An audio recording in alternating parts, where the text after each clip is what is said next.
have two daughters. They're a year apart. Cindy lives down in Southern California. Linda lives in Seaside. She's married to Michael Pangrazio. Michael used to work for George Lucas. And Spielberg, you know, in all those movies, Star Wars, Indiana Jones. He's famous in the film community and television for his art skills. Got 2 Emmys for his television work. And they have given me 2 grandchildren. Nathaniel is 12 and a half. Natalie's 11. And I've got pictures, in case you want to... No. Anyway, one day, my daughter Linda calls me on the phone. Says, "Hi, Dad." I said, "Hi, Linda." She said, "Just a moment." And it sounded like she put the phone down on the table. And I heard this clapping. And she picked up the phone and said, "Daddy, did you hear that?" And I said, "Yes." She said, "That's in case you haven't gotten any applause lately." So when I talk to Linda tomorrow, in fact, I'm going to go see the kids on Monday, I'll say, she doesn't need to clap for me on the phone, right? I got plenty of applause in Santa Clara. Anyway, let's go back to work. I never thought in my wildest imagination that I would ever be able to have something to say for 2 whole days. I mean, I'm amazed. I'm still amazed at what happens.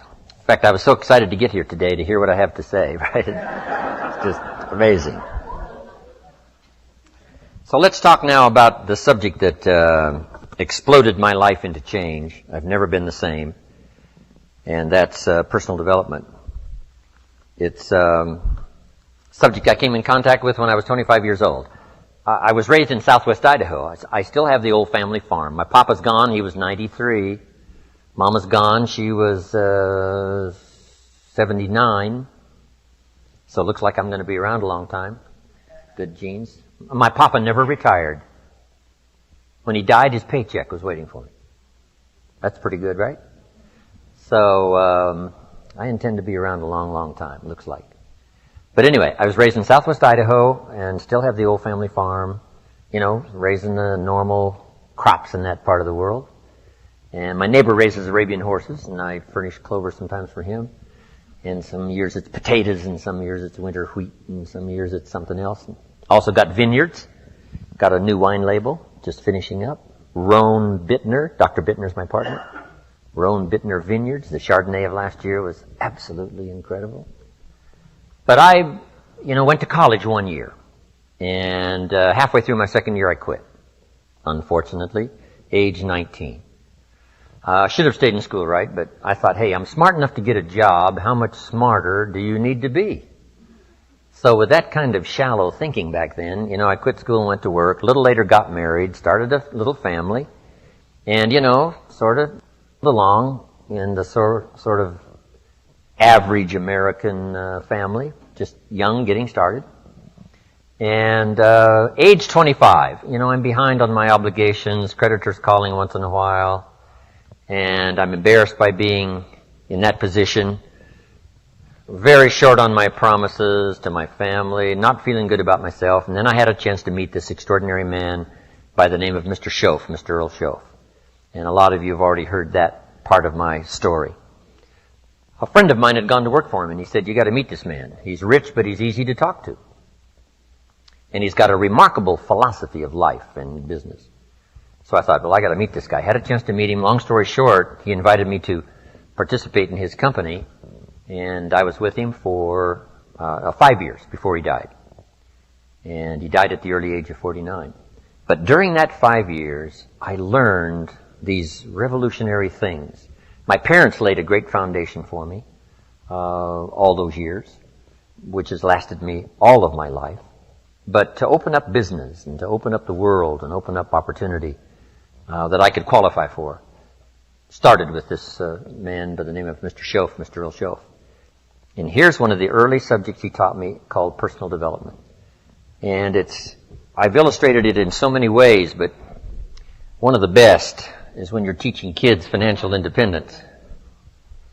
When I teach kids financial independence, here's what I teach. We get paid for bringing value to the marketplace. But this will also serve as an introduction to personal development. We get paid for bringing value to the marketplace. The key is to study the marketplace. Tomorrow we may talk about what I taught in Moscow. Profits are better than wages. Capitalism at the grassroots is the vitality of the nation. So you study your marketplace. Now the key is to bring value to the marketplace. Now, up here put time. It takes time to bring value to the marketplace. Actually, there's two parts to the value. To bring a product or a service. And to be valuable to the marketplace. To bring value and to be valuable. And it takes time. But we don't get paid for the time. We get paid for the value. So the key is to study the marketplace. What do they need? What could I bring? And what could I become? Management, leadership, whatever.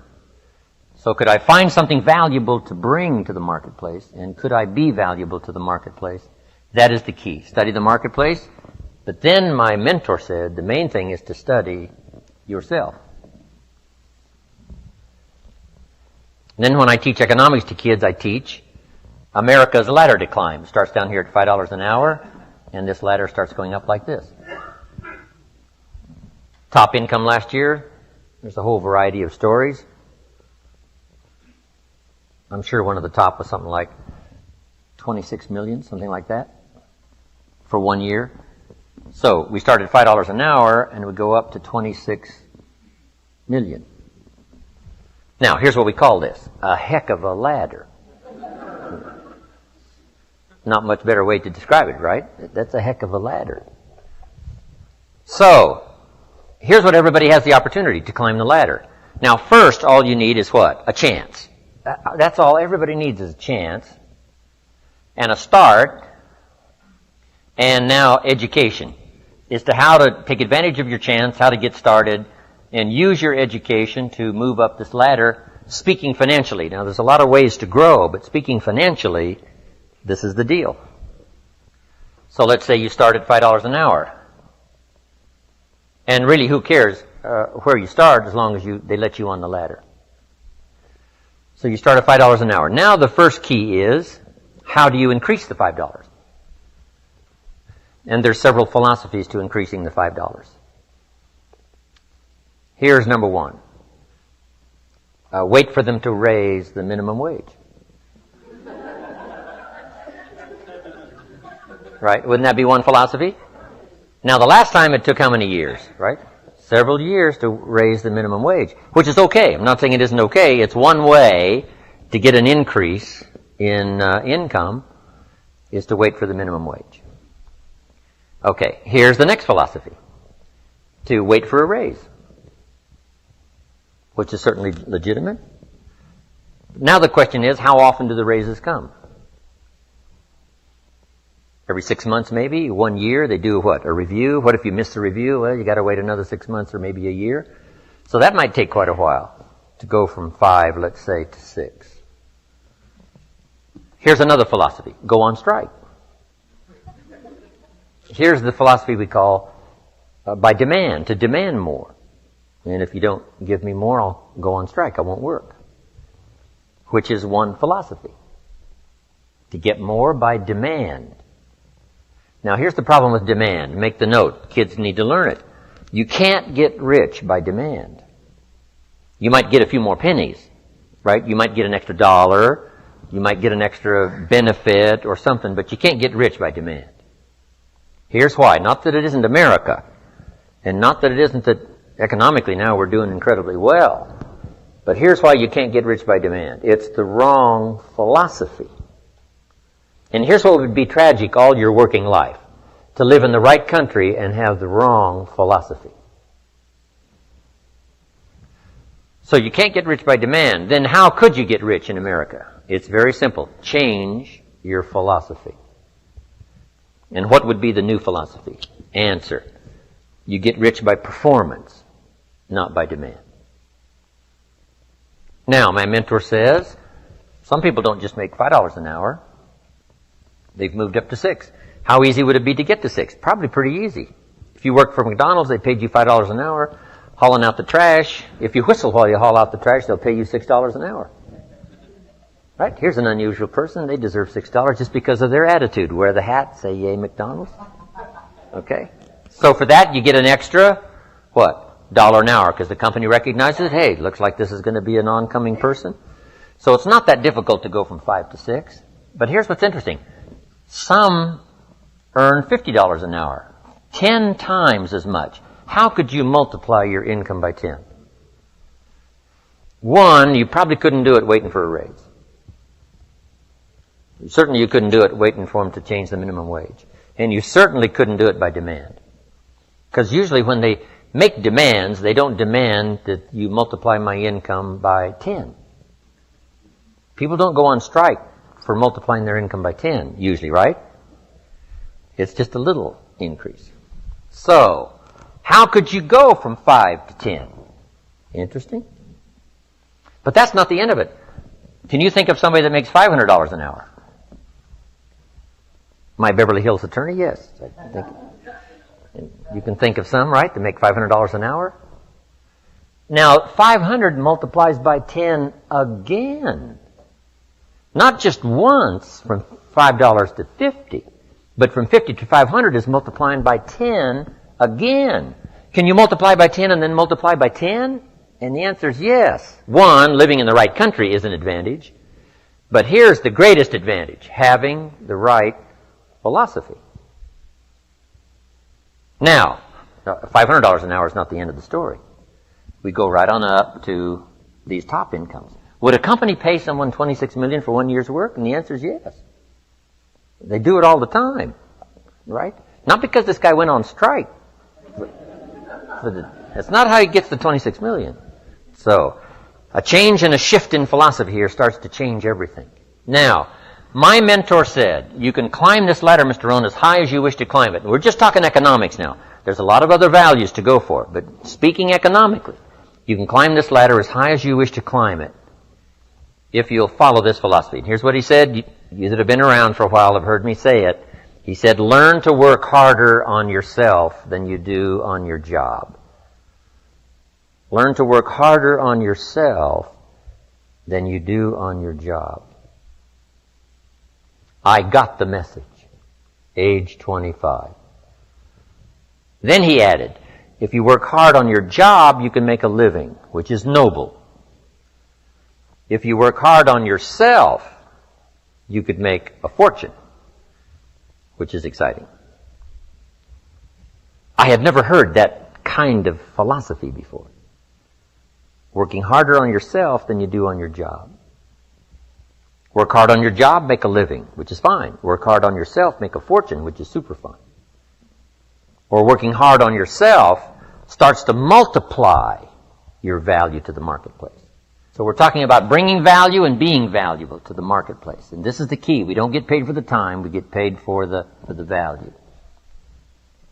Then he put it in the form of a philosophy that I've been teaching now all these years, which is so important. And now let me give you that philosophy. He said, success is something you attract by the person you become. Success is something you attract by the person you become. Success is not something you pursue, chase, run after. Success is something you develop, something you become. You attract success. Tomorrow we're going to talk leadership. Here's the theme of leadership. To attract attractive people, you must be attractive. To attract skillful people, you must be skillful. To attract committed people, you must be committed. So the whole key to unlock all the treasures, whether it's economic treasures or spiritual treasures, financial, social, personal, every way you can possibly think of, is by your own personal development. And then he added one more, which is so important, and it's probably worth the price of the seminar. Here it is. What you become is much more valuable than what you get. What you become is much more valuable than what you get. The major question to ask on the job is not what am I getting here.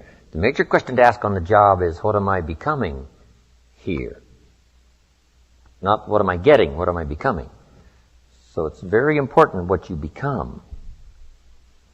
Because what you become attracts. If you become cynical, you attract cynicism. What you become attracts. So this whole subject of personal development was so vitally important to me. It changed my life. I was a millionaire by age 31. And that was just the economic part of it. It took me 6 years from age 25 to age 31. It was unbelievable. So, right country, but a refinement of philosophy is what's important. So let's now talk about personal development. The first subject is called the seasons. An understanding of the seasons to illustrate the total aspect of life. One of the best ways to illustrate for your children or for anyone, life situations, is to use the illustration of the seasons. So let's go through it. Here they are, the seasons. Number 1, you cannot change the seasons until you get your own planet. Right? You can't change the seasons. They're set. All of this has been set in motion. But here's the next piece of information. You can change yourself. You can't change the seasons, but you can change yourself. Life and business is like the changing seasons. Frank Sinatra sang, life is like the seasons. So now let's quickly go through the seasons. This is a whole study in itself. But I can just give you a little outline here, some ideas, and you can take it from there and use it in whatever manner that would serve you, as well as to serve your own understanding of time, the passing of time. First, learn how to survive the winter.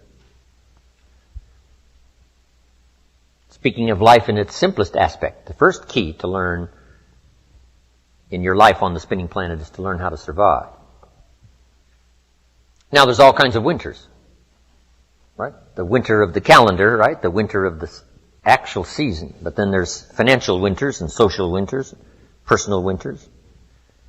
But we understand those because we've all been through them. Barbra Streisand sings, it used to be so natural to talk about forever, but used to be's don't count anymore. They just lay on the floor till we sweep them away. You don't sing me love songs. You don't say you need me. And you don't bring me flowers anymore.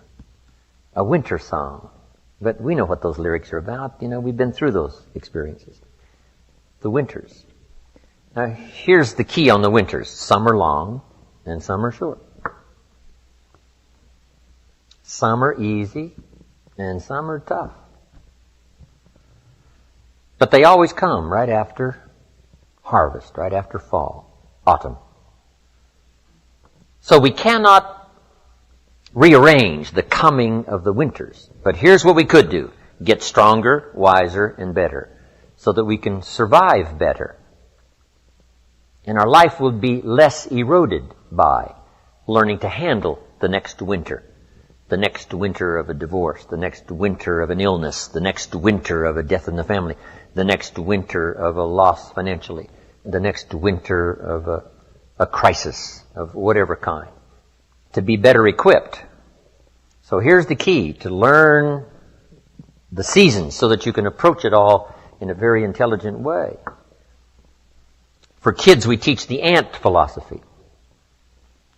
The ant philosophy. So for the kids that aren't here, take this home. For the kids that aren't here, the ant philosophy. And here's the little short list on the ant philosophy. Number 1, ants never quit. If an ant is headed somewhere and you stop him, he'll start looking for another way. How long will he look? Till he finds it or till he dies. One way or the other, he'll find it. Okay.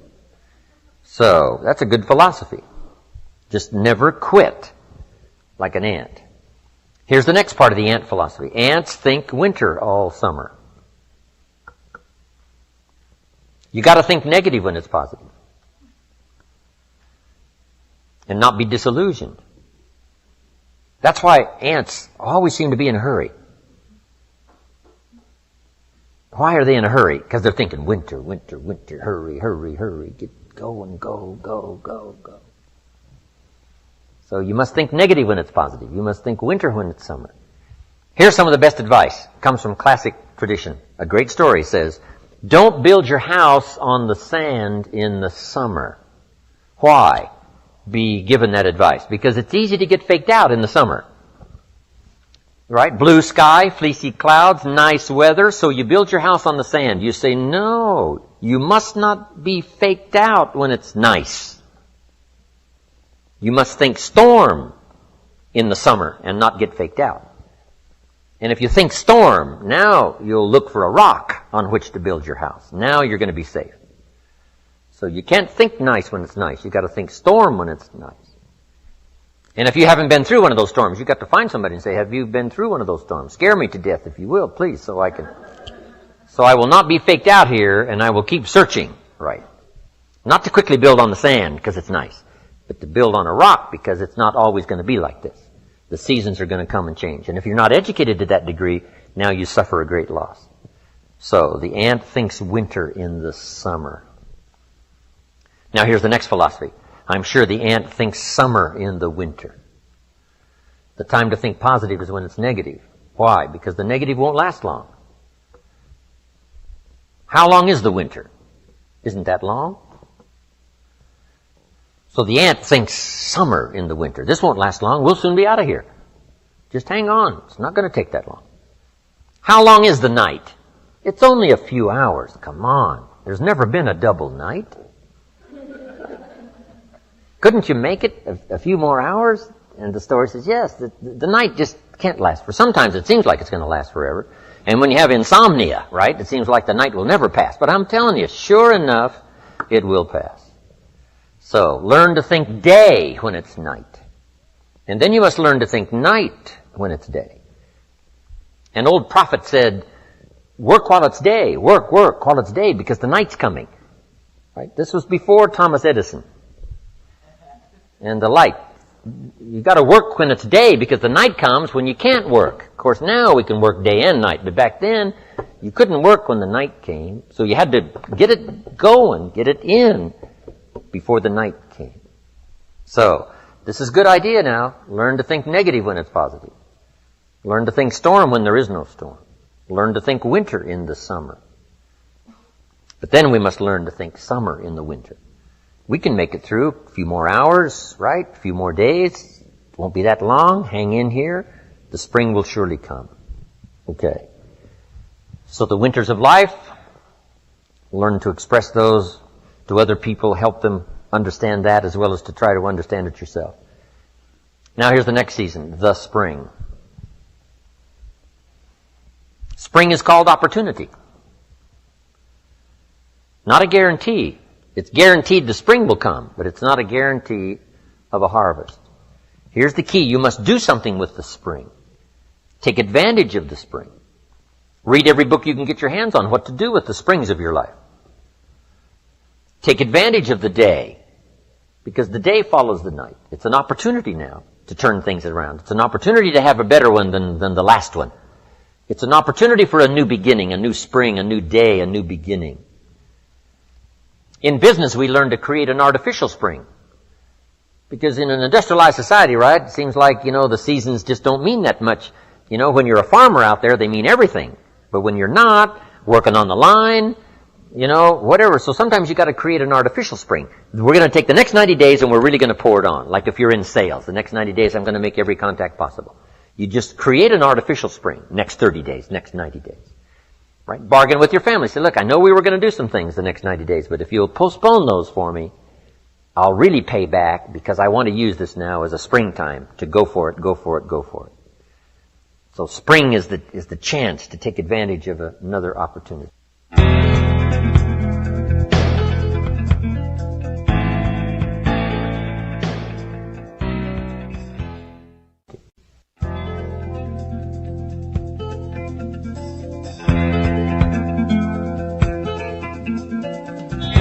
Now, here's what you must do in the spring. It's a very short season usually. You must hurry. You wouldn't ask a farmer to go bowling in the spring. He hasn't got time. Why? The season is too short. The planting season is too short. You've got to get it done fairly quickly. And life at its longest is short. The Beatles wrote, life is very short. Which is true. My father lived to be 93, but it seemed to be very short. It didn't seem that long. So life is short. For John Lennon, it was extra short. For Michael Landon, life was extra short. For my mentor, died at age 49, that's extra short. But life at the longest is short. So you must learn to appreciate opportunity and take advantage of it while it's day, while it's time. Now we call spring a window of opportunity. If you have a chance to talk to someone, the window's open. It may not stay long, so take advantage. Don't hesitate. Meet a new friend. Talk to somebody while the window's open. Now here's the season for everybody to understand because it is so applicable to our life, and that's the season of summer. Two things we must do in the summer: nourish our values and protect. Nourish like a mother, protect like a father. The twin challenges in the summertime help to illustrate life, that we are confronted with both good and evil. Is that the way it should be? You got to ask somebody a little higher up than me. We could get into probably a pretty great debate. Would there be good without evil? Here's the best answer I've got. In our finite position at the moment, here's the best answer. It doesn't seem like it. It seems like it takes the contrast to make a scenario, to make an adventure. Now remember, we didn't set it up, so. But here's what seems to be the setup. Opposites in conflict. That seems to be the setup for a human adventure. One contesting against the other, vying for the territory. Would there be light without darkness? We probably wouldn't call it light. What gives us the value of one is the contrast of the other. But darkness is always trying to move in and take all the territory. But if you turn on the light, its energy starts to repel darkness. Darkness begins to move away. And the brighter the light, the further away the darkness must move. If you walk into a dark room and turn on the light, the darkness is what? Gone. But here's the point to remember, not very far. The darkness seems to be, yes, it's gone, but it's waiting for its chance. That if light loses its energy, darkness has a chance not to move back in. Here's one of the better realistic illustrations, and that's health and illness at odds in your body. Illness trying its best to drive health into a small corner and occupy the territory. And health trying what? To push illness into a small corner. There's this contest going on. Who's going to occupy the territory? If one stays strong, the other is diminished. If the other gains in power, then the other is diminished. Okay. So what you must learn to do is cooperate with the positive side of everything in your body and your life. Sometimes we sabotage our own best interest. The body needs a banana, you send it a Coca-Cola. And the body says, what is the deal here? I'm health trying to drive illness into a small corner. I ordered a banana, you send me a Coca-Cola. So the body could rightfully say what? Whose side are you on? Give us a break here. We need every tool we can get to keep illness at bay. Because if we get weak, I'm telling you, it moves in, takes the territory. So we're in the middle of this contest, and here's what it's called, opposites in conflict. Here's one of the bigger conflicts, liberty and tyranny. Liberty is the absence of tyranny. But even though tyranny is conquered, it's not very far away. The same goes on in your bloodstream. Red corpuscles to nourish like a mother and give life. White corpuscles to fight and kill like a father. White corpuscles say, just show me some infection, I'll kill it. If I don't kill it, what? It killed you. Somebody's going to get killed. In this contest, right? Good, evil, liberty, tyranny, right? Health, illness, winning and losing us, right? There's the struggle going on. But here's the key. It's the only way, it seems, it's the only way to create a human adventure. It doesn't seem to be any other way, currently. Now some speak of a new heaven and a new earth, and maybe the whole arrangement will be different. Could very well be, but in this current experience, it seems like to create an adventure, to create a unique human scenario, we need opposites and conflict.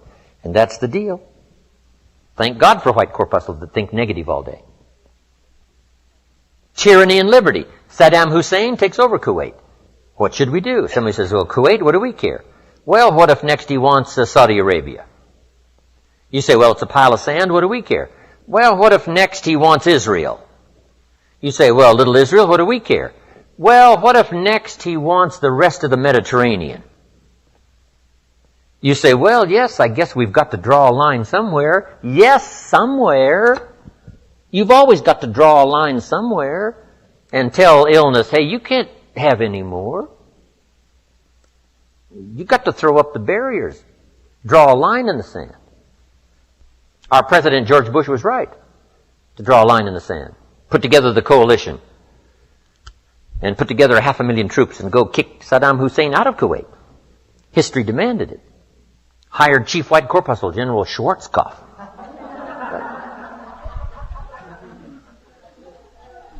I met the general a couple of times. He was the man to send.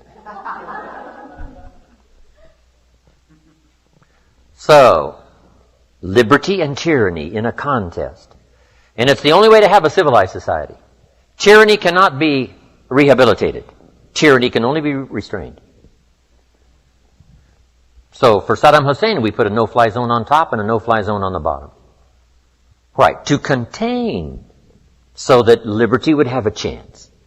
The citizens of the world would have a chance. That the world would have a better chance. And we've got to fight these skirmishes. We've been fighting them forever. We've got to fight them forever. Whether they're inside your own body or whether they're in politics, no matter where they are.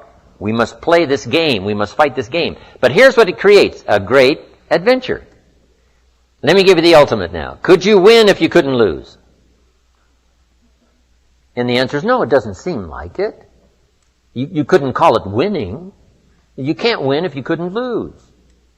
So that's the deal now. Negative, positive. Would there be negative, positive without negative? No, it doesn't seem like it. It seems like this is the current setup. You know, for the foreseeable future. It looks like it's been that way as long as we can remember and as long as the history tells us. So, here's what you want to do if you want the adventure. You must learn to play this game. To work with all the positive forces to defeat the negative forces as early and as soon and as much as possible. To contain the ravages of disease that want to take you early. You got to fight back.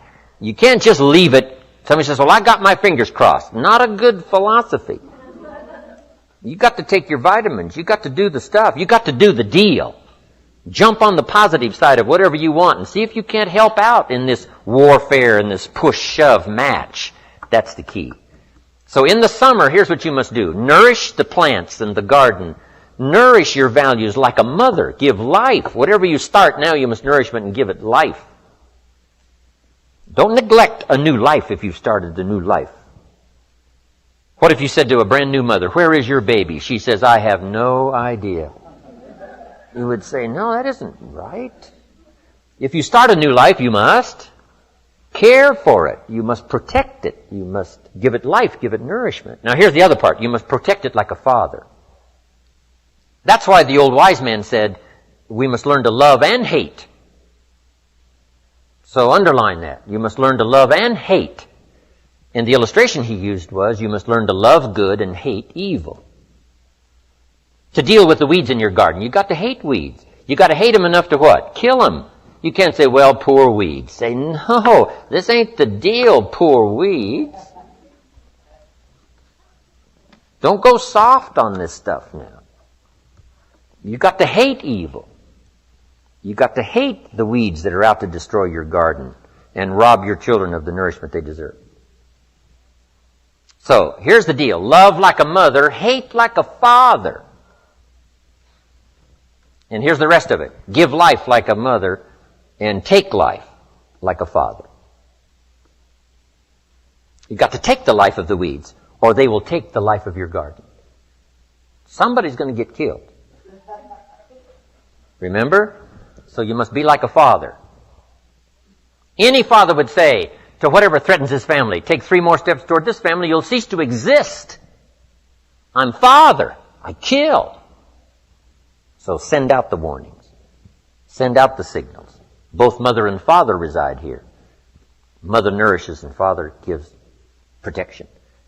And yes, it's possible to love like a father and hate like a mother, just so you get both done. In fact, nothing more dangerous than an angry mother, especially in the animal kingdom. Mess with Mama Bear's cubs, if you're a threat to her cubs, she'll kill you. That's that female mother instinct. Kill first, talk later. Okay, you got that now? This is good advice. We're going to learn in communication shortly. You've got to learn to put love and hate in the same sentence, because it's vitally important. Sometimes you must say to your children, what? I love you, but I hate what's going on. They got to know what you love and what you hate. You don't hate them, but you hate what's going on. You hate the dangers. So, learn the good evil. Summertime. Now, here's the greatest battle in the mind. Here's what you must not become in the summer in your mind. A victim of yourself. What is that insidious voice inside your own head that says, you're too short, it'll never work for you, you're too tall, right? It's over for you, right? It's never worked for you before. What gives you any idea that it'll work for you now? You've never been able to rise up and take charge of your life. What makes you think you can do it now? There's going to be too many obstacles out there. You'll never overcome them all. What is that insidious voice? It's the same game going on inside your head that's going on in the world. Liberty and tyranny in a push-shove match. And here's what you've got to do. Cooperate with the positive side of your life and let faith drive out doubt. Right? Let winning drive out losing. Let positive drive out negative. But you've got to get into the contest. And why get into the contest? Because that's how you create an adventure. There is no other way. It takes both. You've got to learn to laugh, yes, but that's not what the wise men only said. You can't just learn to laugh and keep on laughing. No, that's silly. It says there's also a time to cry. You've got to learn to both laugh and cry. Then it said you must be so sophisticated as not to laugh when it's time to cry. Then it further says you must learn to laugh with those that laugh and learn to cry with those that cry. That now gives you an understanding of what life is all about. Sadness and joy. The contest, the difference. And yet it creates the adventure. What if you went to listen to the symphony orchestra and the symphony only played little happy high notes all evening? Just little pleasant happy high notes. How much of that could you take? Say no. Don't you want to hear the crash of the cymbals that scares you to death? Don't you want to hear the minor key of the music that shows you the tragedy as well as the triumph? And the answer is yes, play me the whole orchestra. I can handle it, because that's what life is all about. Positive, negative. What if the minister only prayed happy prayers every Sunday? How much of that could you take? Happy, happy, every Sunday, happy, happy. How much could you take? Who's going to pray angry prayers? Who's going to pray frustrated prayers? Who's going to weep in public for the lost children? It takes both. You got to weep with those that weep and laugh with those that laugh. You've got to have this full understanding of the game. You've got to understand the highs and the lows, the tragedy and the triumph. Most of the music of the world is written in the minor key, the key of pathos and sadness and mystery and wonder. You can't eliminate that from your life. It takes both to create an adventure. But here's the adventure: to overcome the evil, to put evil in its place. Just like in your mind, you've got to stand guard at the door of your mind and see if you can't suppress, see if you can't do battle with the negative forces. Don't become a victim of yourself. Beware of the thief on the street that's after your purse, but also beware of the thief in your mind that's after your promise. And see if you can't engage in this mental contest and win the day. That's the summer. Now here's one more season, and that's the season of harvest. Here's the key to remember harvest time. In due season, in due time, when it's time. And part of this is to develop the patience so that when it's time, it will come. But you cannot be impatient. Patience is part of the game here. You can't plant the seed and 2-3 days later dig around and say, where's my crop, where's my crop? Say, no, come on, that's foolish. It will take you away to some safe place. You got to plant and what? You got to plant and wait and exercise patience. And then when it comes time, you give it nourishment and you give it care and you give it protection, and then you got to wait some more and you got to wait some more and you got to wait some more. But here's what it says. In due time, in due season, when it's ready, when it's time for you, whatever it is, financially, socially, personally, economically, whatever the time, when it's time, your harvest will come. The old wise man said what? Run the race, and the prize will be yours if you don't faint. And sometimes, in the summer, it's easy when the sun is hot to faint, to spend less time. But if you faint not, if you're there ready after this activity of summer, do the summer work. Just make the little note. Do the work of summer. Nourishing, protecting. Whether it's family, whether it's business. The work of summer. Now, the harvest. Here's the key now to harvest. To wisely use the resources. When your harvest comes now, you can't blow it all. You can't spend it all. You can't live it all up. Remember the two parts to life. One, the full development of all your potential. Second, the wise use of all your resources. Tomorrow, one of our major subjects is going to be the management of time. Time management. If we have time, we'll go through that. As I said, I'm going to cover procrastination, but I've decided to put that off till tomorrow. The management now of your resources when they come. An ancient story says they took the 7 years of plenty and they didn't live it all up. Make the note. You must take the 7 years of plenty and not live it all up. What did they do? They used the 7 years of plenty to get ready for the next 7 years of famine. The first 7 to prepare for the next 7. We'll talk more about that tomorrow under financial independence. So the subject of the seasons, so vital, so important. Such a great illustration to almost every life situation you can think of. It'll help your kids, it'll help your business, it'll help your management people, your sales people, everybody. This could be one of our best seasons in terms of the world. The turning of the century, everybody's thinking about the year 2000. A new century, a new millennium, a new beginning, a new chance, a new opportunity for world cooperation, national, international cooperation. What can we do to play our small part in the whole wide-ranging scheme of things? It's good that everybody's thinking about this. This could be a new time, a new chance, a new opportunity.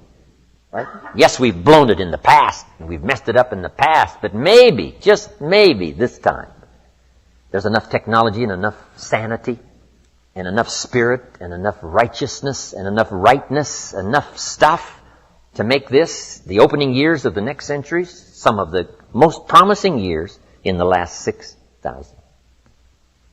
Wow. Now, make these quick notes and we're going to take a break. The 4 steps to success. These personal development subjects are just vitally important. The first step to success is good ideas. You must be a collector of good ideas. Here's where my mentor did me the greatest of service, and that was keeping a journal of good ideas. Here's what he said. Don't trust your memory. What classic information. Don't trust your memory. If a good idea comes, jot it down. 1, so you can review it. 2, so that you capture it. It won't be lost. So all those years back then, I started keeping a journal. I got journals you wouldn't believe. Little cheap ones when I first started. Remember the Gregg shorthand? Little books, little spiral things? I used those. You can say, you must be broke. Yes, I wasn't doing very well, so it cost, a quarter or something back then. Now my journals are expensive. This one costs $42. And I wished it would have cost more because I'm doing really well. My journals. But if you look at all my journals, you can tell how my life was going. Say he was poor here, and it looks like he was rich here, and Then he was broke again. Now it looks like he's rich again for sure. So, but here's the key. And we'll talk about this more also under time management. Something to pass on to the next generation. The collection of ideas that made you healthy. The collection of ideas that turned your life around. The collection of ideas that caused you to learn extra skills and got the extra income. The wise use of your resources. The ideas you found on how to do that. Think of passing this on now to the next generation and the next generation. This is so valuable. But mostly now, primarily for your own study. So you can go back over what you've collected. And in a now different place, same ideas, but now that you're in a different place, you'll see it in a whole new light on how it will help change your business, help change your career, your future, relationships, and all the rest. Keeping a journal, right?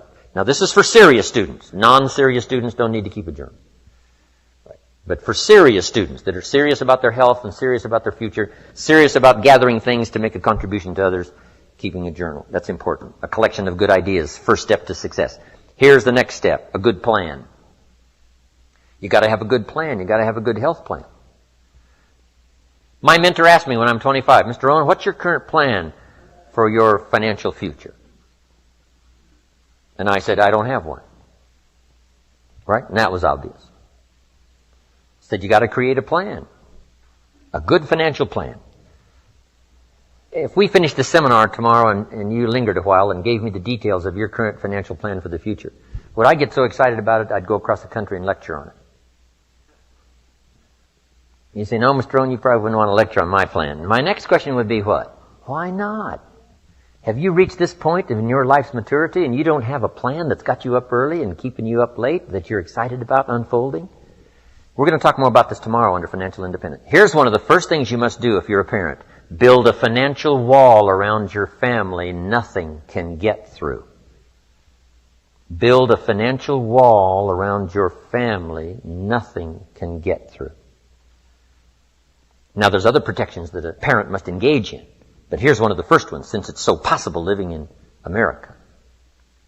A financial wall around your family nothing can get through. Got to have a good health plan. You know, you can't be out of breath after the year 2000. You've got to have the vitality, right? You got to have the breath. You got to have the vitality. So you got to have a good health plan. You got to have a good financial plan. You got to have a good plan for your goals and plans and dreams. And we're going to get into our workshop tomorrow. We'll go through all of that. So number one is good ideas. Number two is good plans. Here's two more. Here's number three. Learning to handle the passing of time. That's one of the big challenges in everybody's life. Learning to handle the passing of time. And then here's number four, the solving of problems. And that's what life is all about. Taking them on, finding solutions, executing, recording progress. To receive more information on Jim Rohn's speaking schedule and products, please visit his website at www.jimrohn.com, where you can also subscribe to receive free the weekly Jim Rohn Easy newsletter. Or you can call Jim's office at 800-929-0434. In the Dallas-Fort Worth area, please call 817-442-5407. All mail should be directed to Jim Rohn International, 2835 Exchange Boulevard, Suite 200, South Lake, Texas, 76092. Thanks again for listening, and make it your best year ever. Here's to your success.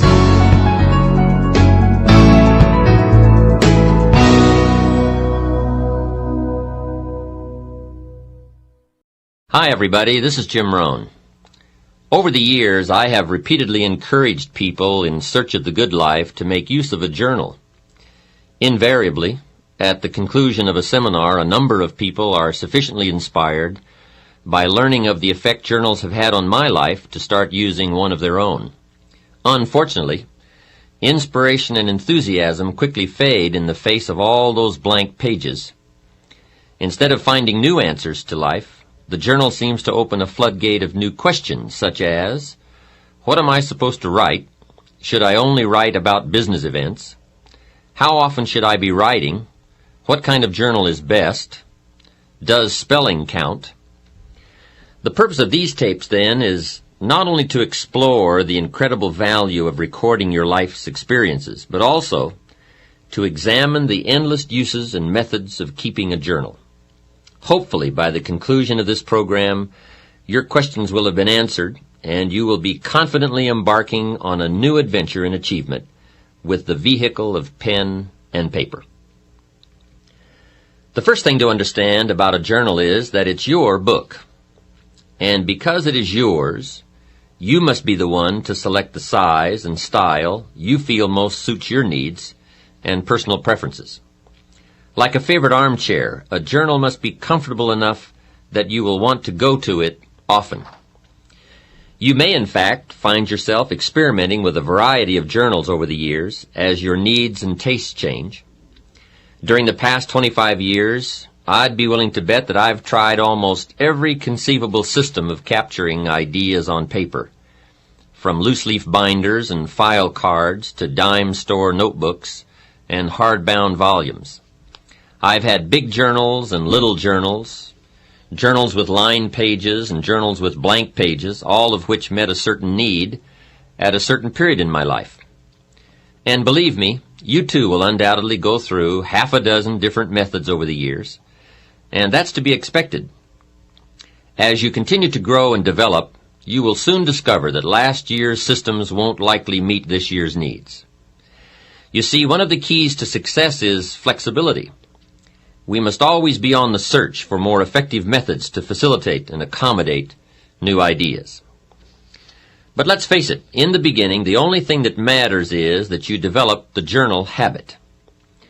The journal we've included with this tape program may or may not be exactly what you're looking for, but just start using it. Like ordering Chinese food for the first time, the only way to find out which dishes you will or will not like is to try a few. By using this journal to get you started, you will not only develop the journal habit, but you will also discover in the process of using it what you like or do not like about it. Then when you've finished, you can always look for a journal that is more tailored to suit your specific needs.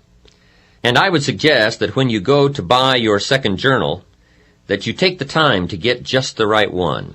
Remember, the use of anything received will always be in direct proportion to how it makes you feel when you use it.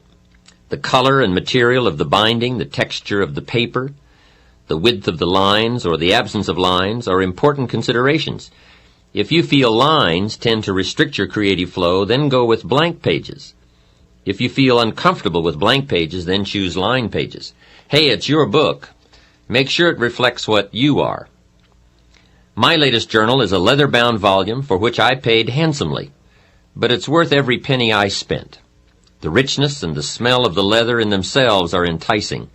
It's enjoyable just to hold it in my hands. And, too, it's important to me to know that unique ideas are being stored in a suitable place. Somebody once asked me why I pay as much as I do for an empty book, and my answer was simple. I intend to put something valuable in it. Let's face it, you wouldn't store precious gems in an empty cigar box, so why put $1 million idea in a 10-cent book? Just one bit of advice, however. Bear in mind that a journal should be capable of going wherever you go. A journal that requires more space than your briefcase permits, or more room than your desktop allows for you, more often than not, it will be left at home, gathering dust instead of thoughts, and cobwebs instead of observations. But let's get to the heart of the matter. Buying a journal is the easy part. The real challenge lies in filling it up. And that's what we want to deal with now. What should go into a journal if it is to have meaning and value in your life? Perhaps the best way to answer this question is to consider the purposes and functions of a journal. Once the matter of why we should write is clear, then the what we should write will become immediately apparent. There are so many functions performed by a journal that I could conceivably spend the remainder of this tape and a half a dozen others discussing them. But since more important than listening to my reasons for why you should be keeping a journal is getting busy actually using your journal, I'll try to limit the list and merely highlight some of the majors. One of the unique characteristics of a journal is that it offers you an effective way to figure it all out. to figure out life, to figure out people, to figure out business dilemmas, and most important of all, to figure out yourself. There is something magical about writing down a problem. It is almost as though in the very act of writing what is wrong, you start to discover ways of making it right. Perhaps the source of this magic lies in the objective perspective that writing affords you. Even though you are describing your problem, your challenge, your life, your uncertainty, and your indecision, the fact that you are writing about it, as opposed to mentally pondering it, creates a space between you and the problem. It is within this space that solutions have room to grow.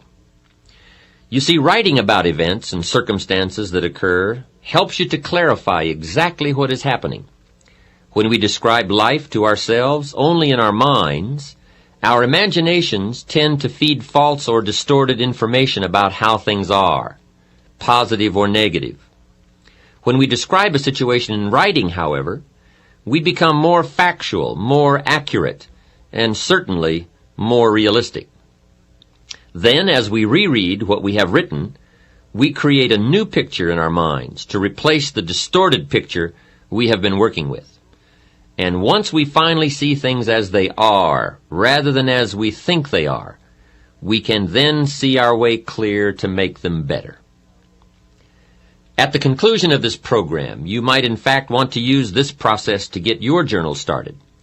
Write about a current dilemma you are facing. Perhaps it is a personal problem, a business matter, a family issue, or a financial problem. Whatever it is, take the time to capture it on paper the way it really is. But remember, writing out the problem is only the first step to creative problem solving and effective decision making. The next step is to carefully analyze what you have written. Here are some of the key things to look for. First, exaggerations or distortions of the truth. Are you really telling it like it is?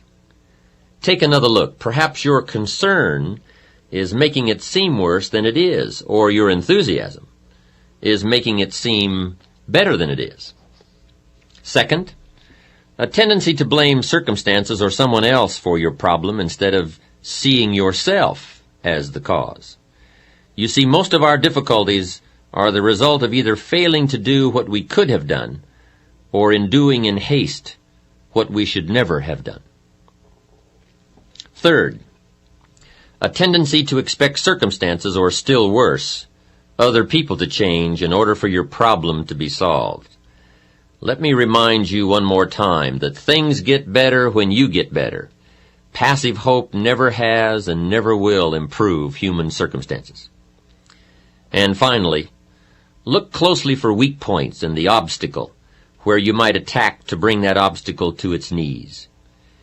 Remember, David slew Goliath with but one small stone. It usually doesn't take much more than a few minor adjustments in either our attitude or our action plan to solve a major problem. Essentially, you must learn to view your problems like a scientist who puts tiny organisms on a slide. Examine your circumstances through the lens of the microscope of truth to see their real nature, their real perimeters, and their real composition. And two, as you examine your problem, do as any scientist would do, record your observations. You see, as you continue to refine your statement of the problem, of the way it really is, you will begin to move closer to the solution. And speaking of solutions, be sure to record the ultimate conclusion to your dilemma. If it worked well, then it is worth remembering. And if it didn't work well, as you had hoped it would, then it is even more essential to record the outcome, lest you should find yourself repeating mistakes instead of learning from them. Mistakes in judgment are nothing to be ashamed of. Surely most of our personal growth comes as a result of our errors. But what is truly unforgivable is to make the same mistake twice. Every mistake has its own price tag, but the most costly error anyone can make is an error unlearned and often repeated.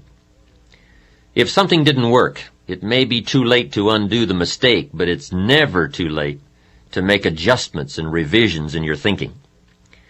You see, better decision-making comes from the better thinking habits, and better thinking habits comes from practical experience, learning both what to do and what not to do.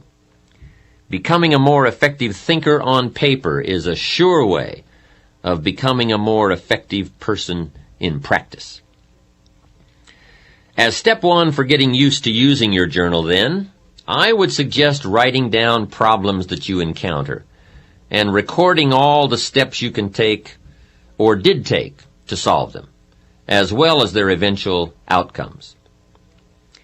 Now, I realize this is only a suggestion, but please let me offer you a bit of advice about suggestions. You see, many people will hear this suggestion, agree that it sounds like a good idea to try, and even go so far as to mentally agree to do it sometime. And therein lies the problem, that nebulous word sometime. We all know what happens to the promises we make to do something tomorrow or next week or as soon as we have a chance. Somehow, we never quite get around to doing it. My advice is that if you think a suggestion has merit and that it's worth trying, that you promise yourself you will do it. Make a firm commitment now at the conclusion of this program. You will have chosen one of my suggestions, and that you will not do another thing until you have opened your journal and written at least one page. Otherwise, to be perfectly honest, you might as well stop the tape now and give it and the journal to a friend. For surely if you lack the discipline to start a journal, it is highly unlikely that you will ever have the discipline to continue to use one either. This leads us into a second function of your journal, which is the capturing of good ideas.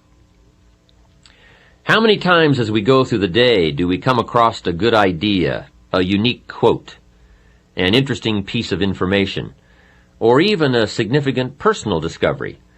And each time we do, we mentally say to ourselves, I must remember that. Now, I'm willing to admit here that the human mind is a remarkable thing, but I also know from experience that the human memory leaves a lot to be desired. I think Emerson captured it best when he made this statement. I suppose that every old scholar has had the experience of reading something in a book which has significance to him, but which he could never find again. Sure he is that he read it there, but no one else ever read it, nor can he find it again, though he buy the book and ransack every page. How true. What we do not somehow capture today is lost forever. There are a lot of things in life that we can trust, but my experience has taught me that the human memory is most definitely not one of them. There are so many sources of insight and inspiration all around us. Good ideas flow in abundance from sermons and lectures, from books and magazines, television documentaries, business meetings, and conversations. But obviously, for you to capture the ideas, it is essential, as I mentioned earlier, that your journal always be at your side. I remember one time attending a church service in Carmel, California. The sermon that Sunday morning was excellent, so I opened my journal and started taking notes. But out of the 400 people in attendance that day, guess how many of the others were taking notes? Not one. So there I was taking notes in my journal from this sermon, and pretty soon the people around me were starting to give me strange looks. Out of the corner of my eye, I could see them nudging one another and whispering. I felt like some kind of spy. I could almost hear them saying, he's going to get out of here with some of this stuff. And sure enough, I did. I got the stuff. So what I'm suggesting is that you get in there and get out with some of the stuff. Let other people sit there thinking they can remember it all. Let other people treat opportunity casually, but not you. I would ask you to treat it seriously. Let other people wonder at the end of their lives where it all went wrong, but not you. Let other people play while you work, fool around while you study, soak up the sun while you soak up ideas. 10 years from now, they'll still be trying to figure out how to pay the bills, or wondering why their marriage isn't working out, or why they don't seem to be getting ahead professionally, but not you. Life always rewards the serious students for their labors.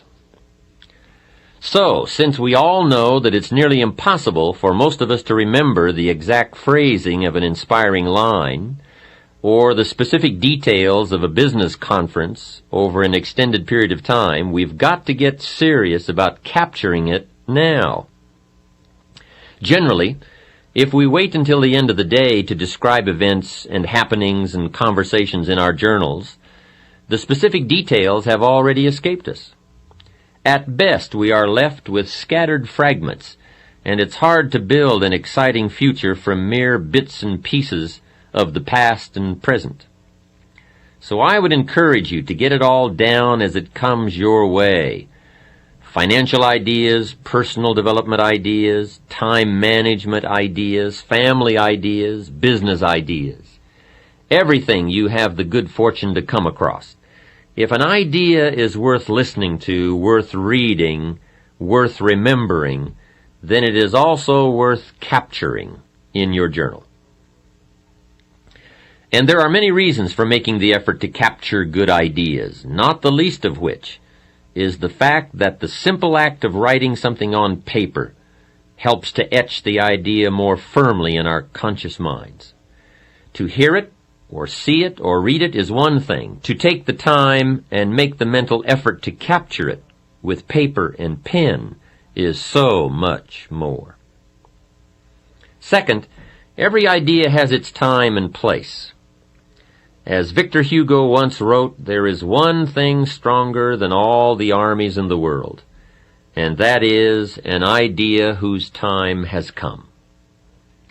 Perhaps the ideas you capture today will not have any specific meaning or purpose in your life at this moment, but ultimately at some future point in time when you march into battle, the armory of ideas you have carefully and conscientiously assembled over the years will serve you well. Here's another interesting phenomenon about ideas. As we collect a variety of thoughts on any given theme or subject, there is a tendency for these individual ideas to come together and form themselves into a whole new idea. Much as the single flakes of snow, when gathered together, can be formed into snowballs and snowballs into snowmen.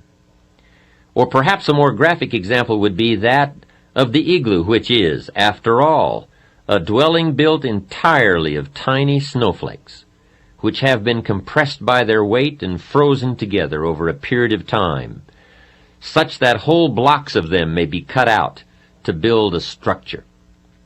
The successful human being is one who has learned to diversify his interests and gather knowledge from a variety of sources. Gather enough good ideas in one area of life, and you will form a solid block. Gather enough solid blocks together, and you can construct a whole new life. But be aware of one thing. The mental storage bank of good ideas is very much like the bottom drawer of our desks or the extra drawer in the kitchen that holds a collection of valuable items gathered over the years, none of which can ever be found when we go to look for them again because of the chaotic manner in which they were stored. We pour information into our mental computers much like we dump old letters and store coupons into the extra drawer, helter-skelter and hence irretrievable. One of the first things we attend to when setting up a new business is the development of a filing system for records so that we can easily locate information whenever needed. When we move into a new home, we carefully pack all of our possessions in clearly labeled boxes so that we can find something again in a hurry if needed. But when it comes to facts, to ideas, to observations, we have no system. As though they are incidental rather than essential to our better future. Your journal, then, provides you with the means of logically assembling and storing the pieces of information that come your way. Now, there are many ways to assemble the data in your journal for easy reference. For example, you might find it helpful to keep an index at the back of each volume so that you merely list the highlights of your entries, so that your index might read like this: Financial Ideas, pages 5, 53, 96, and 104. Or, Ideas for Increasing Company Efficiency, pages 46, 82, and 111. At one time, I used to keep 3 journals, one for personal observations, one for business notations, and a third for creative ideas for a book I was writing.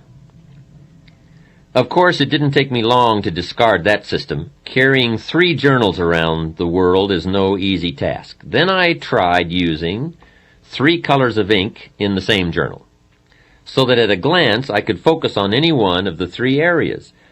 While it was certainly easier carrying 3 pens than 3 journals, it was still somewhat of a cumbersome system. When the ideas are flowing fast and furious, you don't always have the time to search for a red, a green, or a blue pen. The method I finally settled on was setting aside certain sections of my journal for specific uses. For example, at the back of my journals I have a separate section for recording my goals, for listing interesting quotes, and for thoughts on new speech material. Perhaps you may want to set aside part of your journal for specific ongoing projects or interests that you feel might warrant a section of their own. Choose one of these methods or devise a new one, but make sure you set up some kind of system. Remember, failure more often than not is attributable to lack of information about how to succeed. Each of us has the capacity to seek out the information we require to achieve our goals.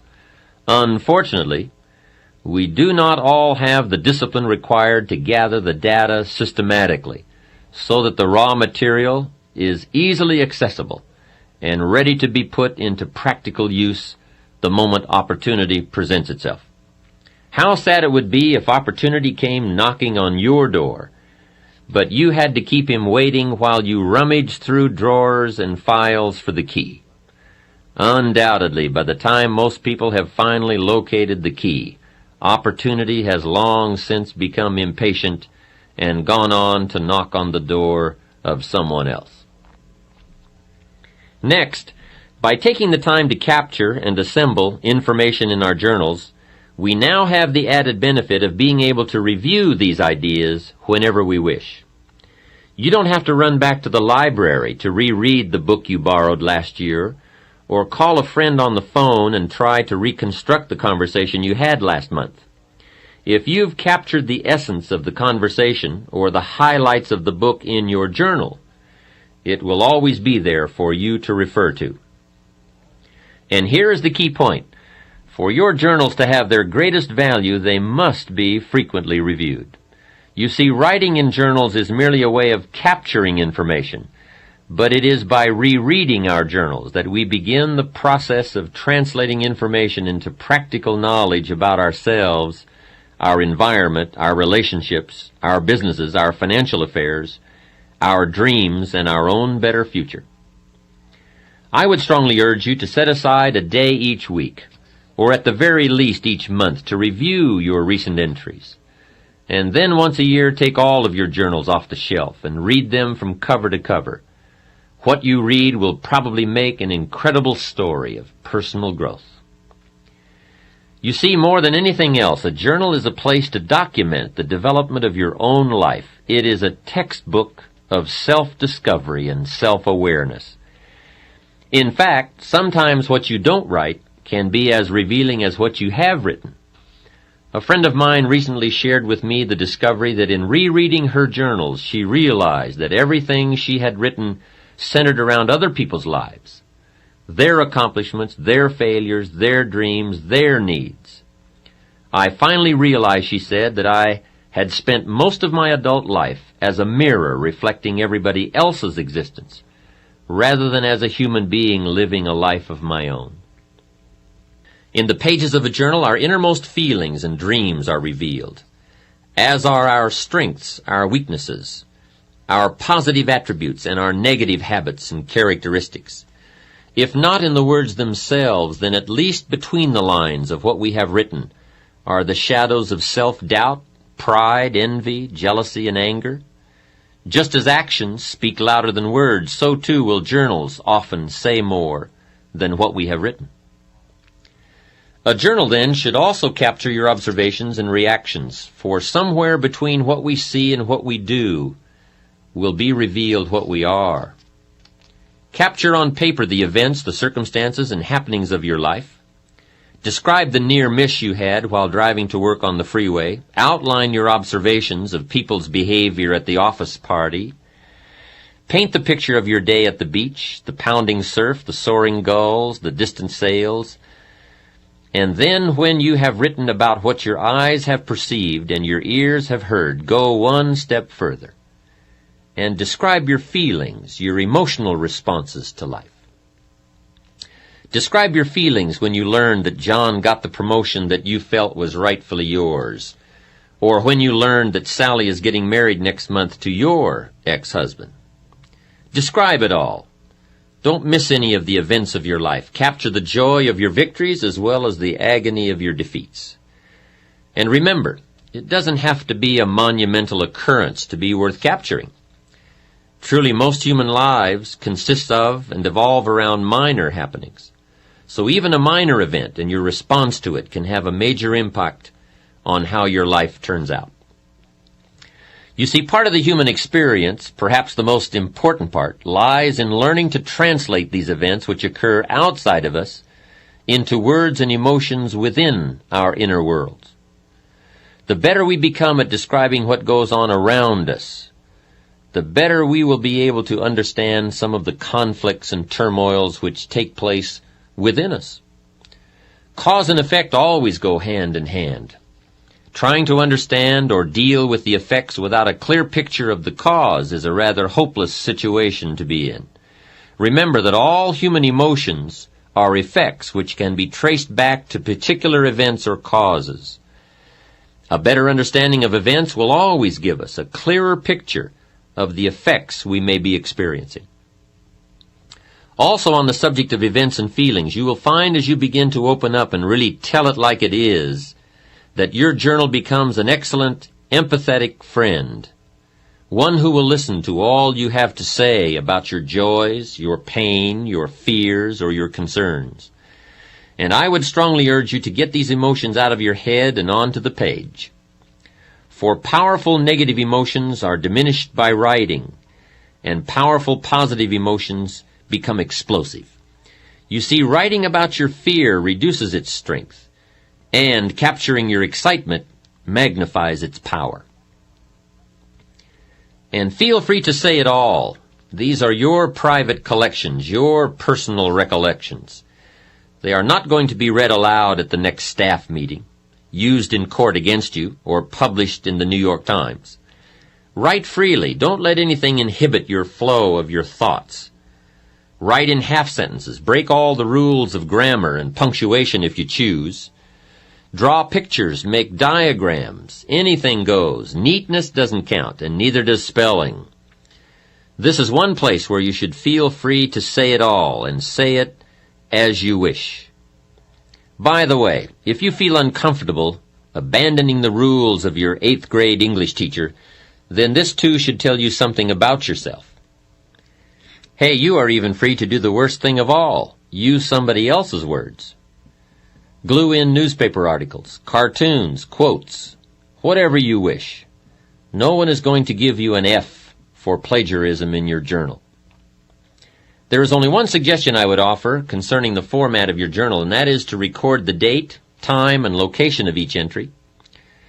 Not only will this provide you with a means of measuring your progress, your growth trends, the different phases of your life, and your changing attitudes, but where and when you write can in themselves provide interesting revelations. A man wrote to me several months ago to share such a discovery he made from his journals. It seems that in reviewing his writings of the past year, he had noticed a definite negative pattern emerging. Every entry on a Wednesday afternoon or evening outlined thoughts of self-doubt, discouragement, and uncertainty about the direction he was headed in. It did not take long for him to track down the source of those defeating thoughts. Wednesday was the day when he had lunch with 2 colleagues from his former place of employment. To test the validity of his theory, he flipped back to the Wednesdays when, due to illness, vacations, or business matters, the luncheons had not taken place, and sure enough, there were no negative entries on those particular days. Having reached the conclusion that these luncheons were costing him far more than the price of the meal, it did not take him long to take the necessary steps to solve the dilemma. Others have discovered such interesting tendencies as writing about personal concerns while at the office and business matters at home, or feeling particularly inspired and eager before leaving for the office in the morning, and completely exhausted and enervated by 10 a.m. Remember, everything affects everything else. Your environment, your associations, your family, your friends, even your occupation has an effect on you. So, too, do the books you read, the television programs you watch, and the conversation you engage in. But influencers are often very subtle, making it difficult to detect the effect they are having until the damage is done.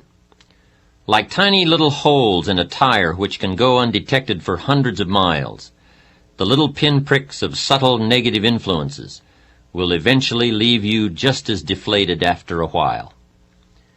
Your journal then becomes like a photograph album, capturing moments in your life.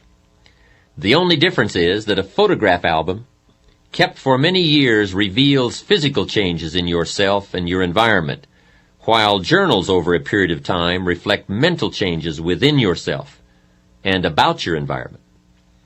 But perhaps the most important function your journal performs lies in the area of communications.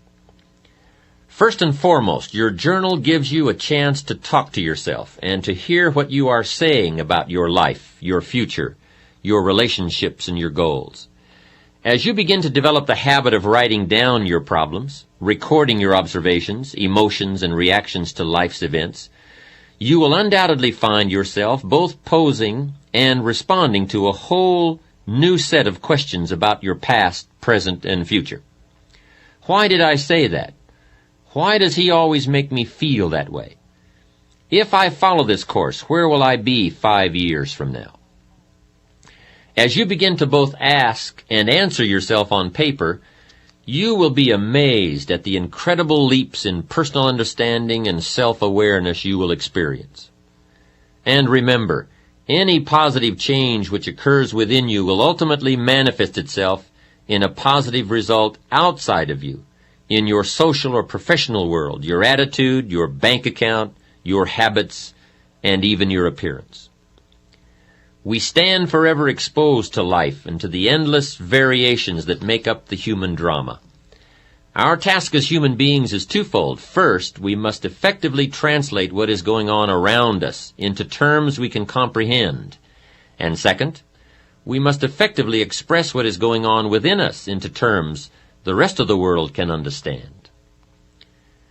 Despite the major technological advances enabling us to communicate globally and perhaps even extraterrestrially, I would suggest that while our means of communication has greatly improved, we are still living in the dark ages when it comes to saying what we mean and understanding the meaning of what is being said. As William James wisely observed, the most immutable barrier in nature is between one man's thoughts and another's. As much as we live together, work together, try together, grow together, discover together, explore together, and even pray together, man is truly an island unto himself, cut off from other human islands by the deep channels of non-communication. Writing in your journal is one of the best ways I know of to develop more effective communication skills. As you become better at describing life to yourself, you will find that you become better at describing yourself to life. Put into more practical terms, as you become better at saying what you really want and how you really feel to yourself, you will be able to better express yourself and your feelings to others, and in return, better able to understand what others are really feeling and really saying to you. You see, communicating with people our own age, or who have similar educational backgrounds, incomes, professions, or beliefs, is a relatively easy process. But what about the two people who are, to all outward appearances, radically different? A teenager and a 40-year-old father, a high school dropout and a college professor, a successful lawyer and an unemployed auto worker. Now the real challenges of communication begin to manifest themselves. But they are challenges that using a journal can help us overcome. You see, regardless of the differences in our outer worlds, inside human beings are all basically alike. We've all known sorrow, maybe not from the same event, but we've all experienced the emotion. We've all known the joy of achievement, perhaps in different circumstances, but certainly the same feeling. Regardless of our outward differences, those basic human needs and emotions will always provide a common ground or build a bridge for effective human communications. You see, by the time we have reached adulthood, most of us have experienced almost every aspect of the human drama in one form or another. The problem is that most of the experiences have gone right on by us. We have never taken the time to capture them, to ponder them, to analyze how we felt at that time, how we responded to others while we were in those circumstances, or what our priorities and needs were during that period in our lives. Suppose, however, that you took the time to capture the events and happenings of your life on purpose with paper and pen, so that you always had a wealth of experiences from which to draw. Imagine now what an incredible impact this awareness could have on your life. How it could help to bridge the gap between you and your children, your clients, your associates, your neighbors. You see, if you will but take the time to capture how it is for you at any given point in your life, then you will always be in a position to relate to how it might be for someone else at this moment in their lives. The situations might be different, but the basic needs and emotions never are. We don't have to dress alike or go to the same schools or be the same age or sex to feel the same way. Use your journal then as a textbook for life. Use it to capture the full range of human emotions that you continuously gather from your experiences. I promise you that if you will take just a little time to capture your experiences, the end result will more than repay you for the time you invest. Now here's another question frequently posed about using a journal. The question is, how often should I be writing? The answer to that is simple: as often as you wish and as often as you need. There are two extremes to avoid: never writing in your journal and constantly writing in your journal. In the first instance, you will be participating in life without capturing it, and in the latter case, you will be capturing life without participating in it. Life should be a delicate blend of both observation and action. And let me stress again that the first discipline to be mastered in using a journal is to develop the habit of always having it with you. If you do not open it for weeks at a time, that's okay. Just get into the habit of carrying it. Without much effort on your part, plenty of opportunities for putting it to use will present themselves. Also, the simple act of carrying your journal speaks to the world. It says, I am a conscious observer and participant in life's events. When you present yourself to life as a serious student, life will respond by providing you with an endless opportunity to learn and grow and develop and enhance any and all aspects of your life. Remember, no tape program, no book, no seminar, and no encouragement from me can help you to develop the discipline to use your journal. Experience has taught me that the most I can hope to do is trigger your interest and enthusiasm. Recently I had the chance to address a group I had spoken to several months before. The last time I had been with them, I had given one of my all-time best speeches on the importance of thinking on paper, with a particular emphasis on using a journal. They were an enthusiastic and responsive group, and it appeared from the many letters and cards that flowed in after my speech that my ideas had been particularly well received. However, just after I was introduced the second time, I asked the group one question: how many of you are now using a journal? I am sad to report that out of a group of almost 500, only a few hands were raised. The rest of the audience exchanged sheepish glances, much as you might give your doctor when he asks you if you have cut down on smoking. The mysterious workings of the human mind never cease to amaze me. We all know what is good for us. We all know that it will keep us healthy or happy or prosperous, but somehow we fool ourselves into believing that we'll start tomorrow. Tomorrow I will buy that book and read it. Tomorrow I will go on that exercise program. Tomorrow I will speak to John about that problem. Some people will actually listen to this tape, agree that keeping a journal could indeed change their lives dramatically, and yet never get around to writing the first page. But don't let that be you. I assure you that by the time you have finished listening to this program, the only thing that will stand between your intent and your accomplishment will be your ability to discipline yourself to get started. And believe me, once you get started, once you make the effort to begin, once you develop the journal habit, you'll be giving your own lectures to friends and associates about its rewards. In the final analysis, whether you decide to start a journal, and still more important, whether you exercise the discipline to use it, the decision and the action must come from inside you. No wise counsel from any source will ever replace the intensity that comes from a personal commitment to excellence. It is often said that reality is the best beginning, and perhaps it might also be the best beginning for your journal. One of the first entries you will want to consider making is a complete account of how it is for you right at this moment in your life. What's got you turned on? What's got you turned off? How is it going at home, at work? Are you happy, frustrated, excited, perplexed, worried, doubtful, or any or all of the above? You may want to write a brief description of how it's going in each area of your life, and honestly tell it like it is. Perhaps in your writings you will uncover a particular void in your life that needs to be filled, or a major obstacle that must be tackled if things are to work out for you as you want them to. Use your journal to then chart out a course of action to eliminate whatever is standing between you and your better future. Examine your progress. Outline the steps you've taken or could still take. By the time you've dealt with these issues, your journal will have already become invaluable. If you find you are still having difficulty getting anything on paper, one of the first entries you might consider making is an explanation of why you bought the journal in the first place.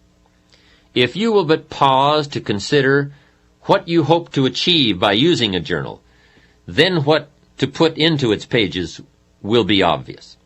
If, for example, you bought a journal to record your feelings, then write about your feelings. If you bought it to keep track of business developments, then write about your meetings, your clients, and the ideas you have about improving the products or services of your company. A journal should be used in response to a specific need, a need to express, to analyze, to ponder, to explain, to record, to consider, or to examine some or all of the elements and aspects of your life. And remember, there is no correct set of procedures for keeping your journal. Journals are as unlimited in possibilities as are the individuals who use them. Journals and life share one unique characteristic. Both provide you with a space to fill as you wish. And for those who are not yet sure how they wish to fill life spaces, a journal offers you a chance to paint mental pictures of the limitless paths you could travel. In a novel, an author places imaginary characters in imaginary circumstances and then predicts their behavior and responses to these events. So be the author of your own life. Create on paper a set of circumstances, then place you in the middle of them. How would you feel about doing that? What would it be like to live in that city? Being there, how would you feel having those responsibilities or those freedoms? Pick a direction and travel with your imagination to new environments, to new positions, to new opportunities. Create on paper an ideal job, describe an ideal relationship, state an ideal income, outline an ideal code of personal behavior, design an ideal lifestyle. Then take your dreams and transfer them into written goals with priorities and deadlines. List the specific steps you must take in order to achieve them, and then write out a detailed plan of action. Take your dreams for your mind to the page, and then take them from the pages of your journal and make them happen in your life. Learn to paint these mental pictures, and then, like an artist, create something of substance on the canvas of your life, using all of your available resources. Add new color, new depths, new dimensions, new meanings to where and who you currently are by exploring where and who you still can be. Set yourself free and explore the possibilities of life with paper and pen. There's no risk involved. You cannot fail. Stretch yourself mentally, expand your inner horizons, and you will find that life will respond in kind by presenting you with new opportunities and associations, new experiences from which to grow and learn, and new circumstances in which you will become more than you had previously dreamed possible. Remember the advice of Napoleon Hill, who wrote that whatever the human mind can conceive and believe, it can also achieve. Ponder also the biblical suggestion that as a man thinketh, so he becomes. And know without the shadow of all doubt that whatever you create on the pages of your journal, you can, with enough belief, commitment, discipline, and desire, create in your life. In closing, I would like to share with you the following thoughts from Will and Ariel Durant's 100-page masterpiece, The Lessons of History. Civilization, they wrote, is not inherited. It has to be learned and earned by each generation anew. Consider education not as the painful accumulation of facts and dates, nor merely the necessary preparation of the individual to earn his keep in the world, but as the transmission of our mental, moral, technical, and aesthetic heritage, as fully as possible to as many as possible, for the enlargement of man's understanding, control, embellishment, and enjoyment of life. If a man is fortunate, he will, before he dies, gather up as much as he can of his civilized heritage and transmit it to his children. And to his final breath, he will be grateful for this inexhaustible legacy, knowing that it is our nourishing mother and our lasting life. Gather up all you can, the hopes, the sorrows, the lessons, the friendships, the achievements, and the disappointments. Gather it all that it may teach you, and in turn that the lessons you have learned may become perhaps part of the legacy that you leave behind for your children and indeed the world at large. Let your journals capture your personal history, and in doing so, they add to the history of all mankind and to our collective heritage. Truly, the most valuable treasure anyone can leave behind is the knowledge they have acquired in their one lifetime. It has been suggested that what we are, a unique creation of unlimited possibilities and potential, is God's gift to us, and that what we do with all that we are, the works we do, the lives we enrich, and the contributions we make, are our gifts to God. May your life be devoted to becoming all that you can become, and may your journals capture every moment of the adventure.